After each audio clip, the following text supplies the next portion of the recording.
Oh,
that's right, and welcome to Freedom House TV. My name is Dave. Great to have you here today. I'm joined by Brian Beatty. Brian, hello, good evening. David, hello. Friends, hello. Good to have you with us. How are you, David? Great. Back in the Wayne's World days, it would have been a party on Brian, and Excellent. you would have responded with a... Excellent. Oh, well, that was all right. Yeah. That was no. There was a party on Wayne and a party on Garth. Oh, party on Garth back in the day. I'm sorry. Yeah. Oh, that's okay. That's okay. The Farrens are joining us from East Ward, from the grand expanse of the East Ward. Good to have you here, Farrens. I see Marline is with us as well. From is she in the North Ward, or how does that work? I'm not sure which ward. I'm not sure what ward she's in. All right. Well, that's good. It's good to see that. Well, lovely to have you on Freedom House TV tonight. We're going to chat about Sunday, the Sunday that was, and some of the things that you said, Brian. And, well, you know, out of all the things you said, there was one thing that sort of stuck out with something people. Deep, and deep theological, I bet. It was like an eschatological viewpoint of the end time. Like it was just a deep, like probably pneumatology was included and some soteriology thrown in. Do you think it was those things? No, but it said this. This is what you said. Love God. Yes. Love others. Yes. Do something. Yes. And don't be an idiot. Now, this is maybe the deepest statement. The deepest. Well, okay, I can deal with that too. The deepest statement ever with the word idiot in it in church. And I made a meme, and you didn't really like my meme, from what I understand. The meme was good. I just thought your artwork was poor. I thought it was a great meme. Don't misunderstand my solid meme. I applaud your memeism. The artwork. Your cut and paste of the picture. Oh, it was your face. I just copied your face. It was you on the Sunday going. And I took a screenshot. I took a screenshot. Yeah, I took a screenshot and I put it up on the internet. I used the Canva app. I found something where you were going as if you were presenting. Nice. And then I put it up there. And this is what you said. And it got shared far and wide, as far as the East is from the West. People like this. So why did you say this? Why did you say that? So I think most people would recognize we've been into a series on lots of stuff, 7 mountains, and we've been talking about really the theme of the series has been build my house. So coming from God, he's looking for partners to build his house. And at Freedom House, we have a saying that we stole from Jesus, which is a lot of the stuff we say, we actually are plagiarizing the Lord. But where he takes all of the commandments of the Old Testament and New, and he just puts them all into a little package, which is love God, love others. The do something part comes out of the story that we shared on Sunday about the Good Samaritan, is that there is work to do. There's something that has to happen. Love God and loving others looks like something, so do something. But the last part is just a plea to Christians to just be normal and Just go and do normal stuff. Talk normally. Be normal. Don't be an idiot. Because lots of times our great love for God and others, which I believe is pure, sometimes gets run over by the fact that sometimes we're just dumb, and we need to be less dumb, or less deepiest, dummiest. How about dummiest? Yes. Now, I know that you're not a big fan of The Office. I know you're not a big Office watcher. But if you were an Office watcher, what you would have grabbed a YouTube clip, I guarantee it, on Sunday, because there's a clip from Dwight Schrute in the early days of The Office, where he has this, you know how The Office used to have the talking heads, where the heads would come and talk to the camera, and Michael Scott apparently years ago had said, Michael told me years ago, don't be an idiot. And so I think about sometimes, what would an idiot do? And I do not do those things. And it was one of the funnier early lines in The Office.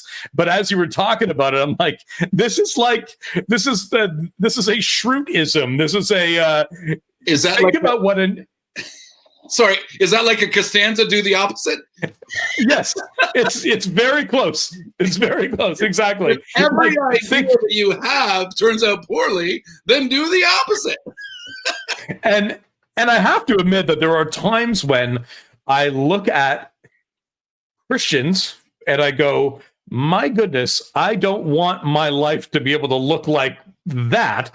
What is the opposite of that? And often the opposite of the things that I don't like in Christianity looks like the fruit of the Spirit, looks like the things that Jesus actually encouraged us to do. And so while it's better to be able to just look at Jesus and go, I want to follow that, it's not an awful thing to be able to go, I certainly don't want to be that person. And it could be a reminder to check yourself and go, am I being an idiot? Right?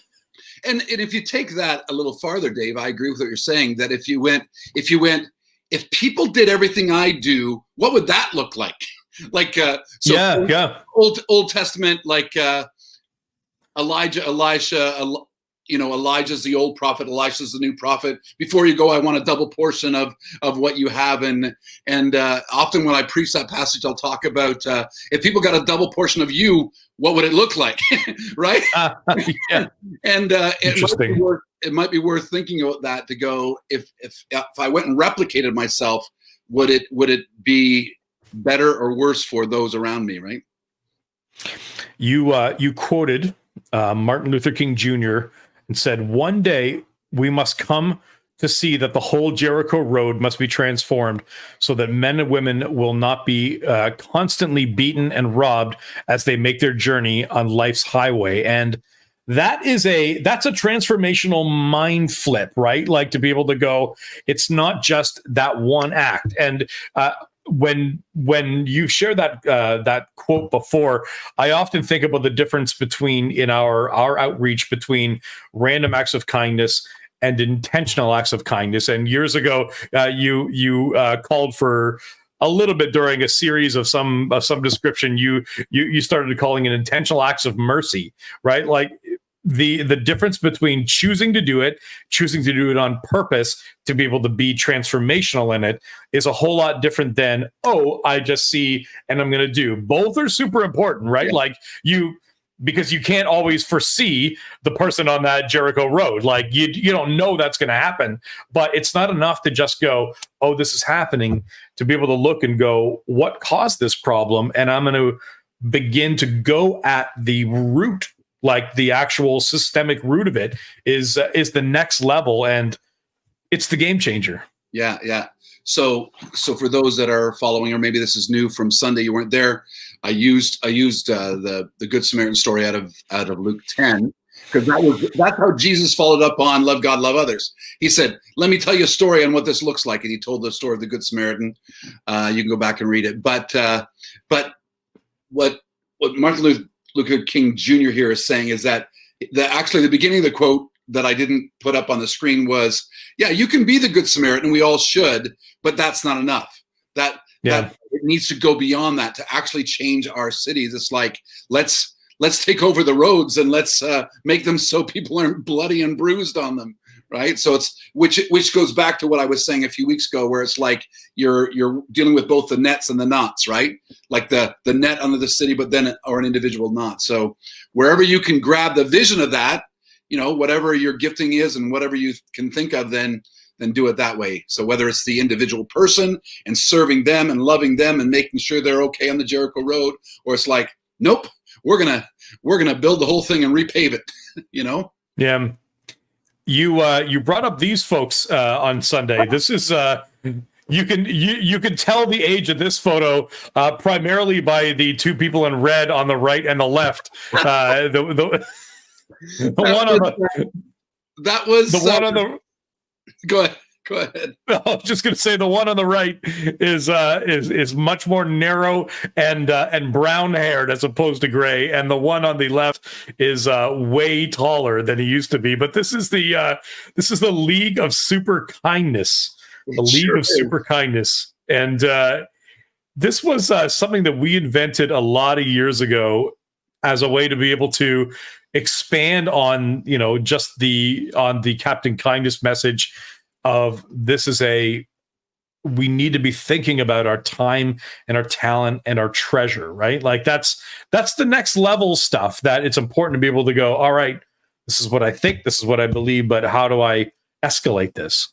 Yeah, you told the church the previous week, Dave, that back in the day you were working in radio, Nikki and I would come into Hamilton and have lunch together, and we'd just snarf down some pizza at the Pizza Hut buffet and write, and this League of Super Kindness came out of one of those times. It's like, okay, we've got to write another play to tell the story again a different way about how to use kindness well, and we took the phrase that still floats around churches a lot and leadership. It's like you've got certain things you can use: time, talent, treasure. So what does it look like? So we invented Infinity, who has all kinds of time because it's in her name. So, and she uses her time. We had a guy. Sorry, that's the third guy. Philanthro.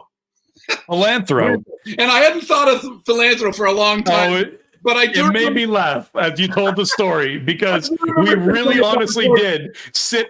We absolutely 100%. That was a legit story. We sat out on my back porch, and we thought we had invented the most ingenious term ever. The philanthropreneur. We were so excited. Philanthropreneur. Look at that. That's going to be amazing. And then I went home and looked it up, and we were late to the game on that one. But it's still a great idea.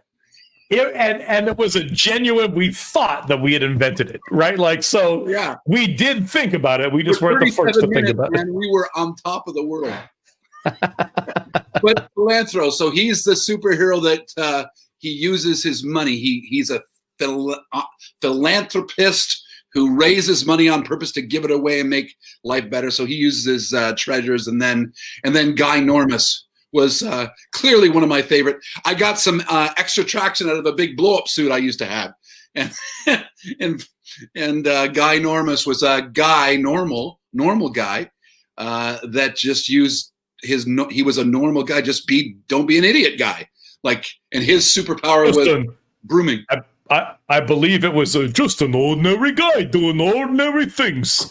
That was the Guy Normus voice, I believe.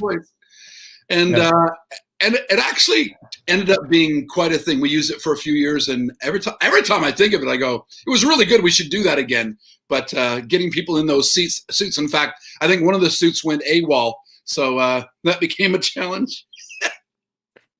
Yes, that was a challenge. Philanthro is no more. But it was really, really. What's that? I was going to say, however, if anyone's out there with a Green Lantern suit, we can relive this fairly easily. We're one Green Lantern suit away from bringing the league back. Yeah, I don't think Amanda's coming back to do it with us, though. Although during Sunday service, Jared was texting Amanda and was showing her screenshots of her days of Infinity, and so it was awesome. Boy, these are good days. Infinity is now in Sarnia and married and about to have a baby and going to the to the lovely church with our friend Tim Gibb in Sarnia. Okay, so you brought up this story. I may have heard this story before. I don't know whether I've heard this story before. This is the story of the peanut. Okay, talk about who this guy is, and the story of how the peanut became a God thing that changed the world. Yeah, so I'm not going to be able to go deep enough into it, but George Washington Carver in the 1800s, he was born to he was a slave, born to slave owners, and then he became a farmer, and he became actually one of the first black men to go off to college and university and get a degree in agriculture. So he became a scientist and then a teacher, and he kind of fashioned himself as like, look what I've been able to do. And he was praying one day and asking God about mysteries of the universe. Like, God, please give me the mysteries of the universe. And God said, you little man can't handle that. I'll give you the secrets of a peanut. And he went from there. And I think about 300, if I'm right, 300 inventions around just the peanut in all kinds of different areas. So yeah, and he's very well known in the day. That's quite incredible. It's pretty amazing, right? Yes, it's very amazing. That line, I think God spoke to him like God speaks to me. You little man can't handle the mysteries of the universe. Let me talk to the peanut. And you've told the story a few times of Freedom House of in the probably the most equivalent days that we've had in our church history to where we're at today. We were about to need to leave the big blue house, and we wanted to have a place for our church to go. Similar to now, right? Like, this is a very similar thing to now. And when we would go to what was the equivalent of our fusion time at the time, God started to just say, I want to talk about my beauty to you. And instead of talking about buildings, he just wanted to talk about his attributes. And I would say that during this COVID time, for me, this has been a very similar season where there's been a million things going on, and God doesn't seem to want to talk to me about any of them. He wants to talk to me about his creation and the glory of his creation, and how he's, the God of the beginning and the end, the Alpha and Omega. And I'm like, I would love some more insight on some of these earth-shaking things, but he doesn't seem to want to talk to me about it. But I look at stories of Mr. Peanut and that era. Often when things get very complex, as you've said a few times in the last little while, it probably is important to be able to slow down. When things get super fast, it's more important than ever to slow down. And I think, in my life at least, I've seen that that's how God functions. When things get wild and crazy, he pares it down and says, I want to talk about the basics of who I am, because I need you to know who I am before I can help you understand what to do. Yeah, there's always a reminder, because we always need to come back to those two basic things, right? Of knowing who God is and knowing who we are in God, because those are the two foundational things. So all the other stuff, so one of the things I ended on Sunday was, I'll keep repeating this, because if the Lord does what we think he's going to do with the next building or buildings, it's going to be quite fantastic. Like, we've really had some pretty remarkable favor that we're going to walk into here in the next few months. And it will be easy to go, hey, look at this. And I'm going to keep saying, this is a tool, right? Just like the Blue House was a tool, and we loved it, and some people didn't want to leave. And then we came to the mall, and some people loved it and didn't, but we're going to walk away, and we're going to have another building. But these are buildings, are brick and mortar. But God puts in his people, the ecclesia, his message of who he is, who we are in him, and then love me, love others, go do something, and don't be an idiot. Yeah, and don't be an idiot. All right. Well, hey, listen, I want to show a video. This is something that we released a couple days ago about the Living Nativity. We mentioned this on Sunday and released this video.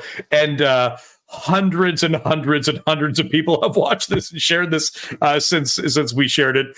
The community really loves the Living Nativity, and we're so thankful for the fact that the community loves it so much. And we made this announcement this week about the Living Nativity. Check this out.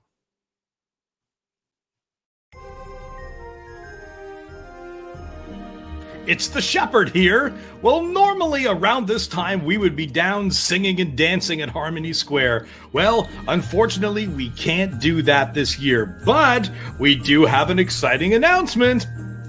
For 11 years, we've done the Living Nativity in Harmony Square. It's been an amazing time, and many people in the city have made it a family tradition around Christmas time.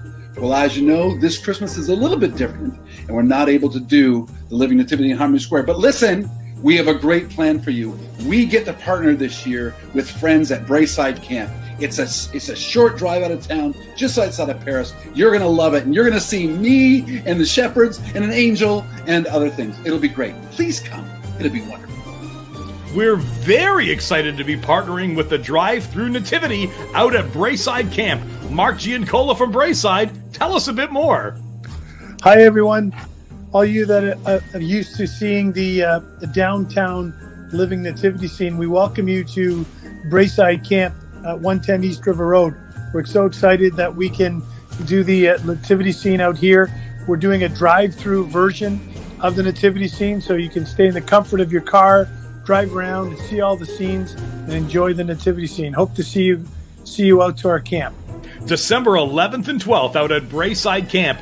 Bring some canned food to be able to bless the Brantford Blessing Center, and it's the drive-through nativity. And next year, we will see you back downtown for the Living Nativity.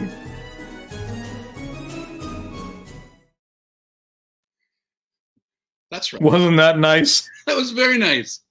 I have to say with you that the amount of feedback we get from this one play we do and have done now for, well, this will be year 12. It's quite remarkable how much the city loves it. And we've talked about Lori Dawn Caven many times, how we started partnering with her years ago, but she keeps saying that it's her favorite thing that happens in the city every year. So it's remarkable. Yeah. And she's clearly not alone, because we've seen quite a lot of feedback about it. And it's, if you are a regular of the Living Nativity, it's obviously not going to be the exact same. And but we are going to be part of a drive-through experience, and being able to partner with our friends out of Braeside, Mark Giancola, who you saw there, who just put Mark. I'm like, just write your last name. I mean, it just said Mark. I mean, yeah, it's good. Actually, you can see Mark and I on my Brant Life show this week. So Mark joins us, and Mark and the Shepherd do. It's really quite a nice little segment, Brian. Quite a nice little segment. And I was feeling a little cold when the snow was falling there. So thanks for changing the weather patterns for us to come back. Oh, no problem. But we love our friends out of Braeside, and being able to partner with them is great. And they've been able, I think they have like 5 or 6 different churches in Brant County that are also doing scenes out there. It's going to be exciting. And as our friend Terry Howard wrote, an angel. So it's me and Brian and Jared, and my daughter Aislinn is angeling. And I didn't think that she was going to angel, but she's like, nah, I want to be an adult angel, not a kid angel, because all of the Freedom House kids that grew up through the church, through the church, become kid angels. And I'm like, there's no way she wants to be a kid angel. And she's still like the size of the kid angel, but she's like, nah, I'm an adult angel now. So yeah. To keep in the theme of the night, she may be the Gabrielist. Right. Yes. Yeah, that's her. All right, that's going to be fun. So that's December 11 and 12 out there at Braeside Camp. What else should we say? We should probably mention that people should like It's a Wonderful Brantford Life on Facebook. Coming up December 16th is the Wonderful Brantford Game Show. We announced that this week, and it's going to be, if you apply for it and you get on it, and there's a great chance that if you do, you will. It's like hundreds of dollars of local stuff that you're going to be able to get if you're a part of this this game show. So if you can follow the link on any of the different Facebook pages, including It's a Wonderful Brantford Life. And an adult angel must be better, Terry says. It has to be. Yeah, it has to be, right? Yeah, it has to be. So that's right. So you should go and do that, and it's going to be a great little game show, Brian.